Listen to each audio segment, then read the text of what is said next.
Thank you, Chairman Bozeman. I'd like to welcome our witnesses, OPM Director Catherine Archuleta, Assistant OPM Inspector General Michael Esser, and former DHS and IRS Chief Information Officer Richard Spires. We are here today, as the Chairman has laid out, to review information technology spending and data security at the Office of Personnel Management.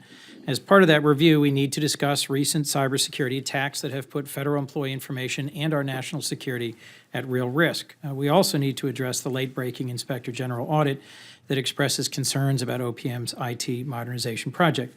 But while we conduct this subcommittee oversight of OPM and its spending and response, I also urge us to put this in the context of larger cybersecurity challenges that face our government and our society as a whole, and progress or lack thereof by Congress in strengthening our nation's cyber defenses and in providing needed funding for federal cybersecurity and IT initiatives. Regarding the cyber incidents at OPM, one breach involved personnel data of roughly 4 million federal employees stored on Interior Department networks. During the breach investigation, investigators found another intrusion where information from background investigations was allegedly stolen. I understand OPM only recently became aware of the security clearance theft and that the investigation is still underway. So while we may be limited in exactly what we can discuss in this context, I'm very hopeful we can have a productive and ongoing conversation. The fact these security breaches happened is frankly terrible. They force us to grapple with the reality that in our interconnected world, we're more vulnerable than ever, and we need to do more to protect our public employees' vital personal information from foreign attackers. After we've investigated why these cyber attacks were able to break through, we need to be willing to do what's necessary to ensure they don't happen again. These attacks don't just compromise the information of millions of federal employees, but our nation's security as well. It's further troubling. The IG's office has found that OPM has not fully complied with the Federal Information Security Management Act, which mandates information security requirements for all federal agencies.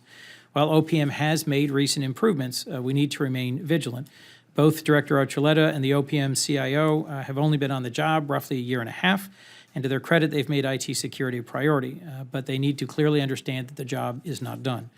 OPM has indicated to this subcommittee most of its IT security systems are aged and at the end of their useful life.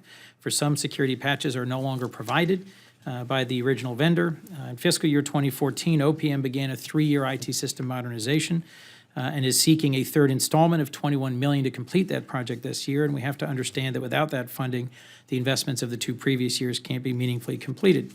I was alarmed by the IG's allegations about mismanagement of the modernization projects to date and hope that OPM's representatives will speak to these assertions directly here today. Last, I just wanted to emphasize, I think we need to prevent another round of sequestration.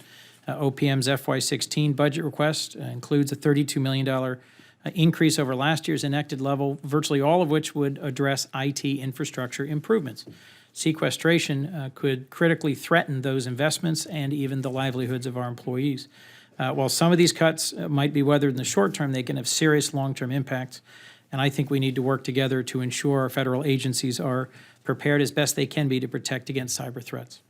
The federal government is at constant threat of cyber attacks. It successfully wards off millions of attempted attacks a year, and I think we need to work together to protect the nation's economic and national security interests by coming together to deal with these vital cybersecurity issues. Chairman Bozeman, thank you for holding this hearing, and I'm eager to continue to work together as we consider the needs of our federal agencies in combating cyber threats.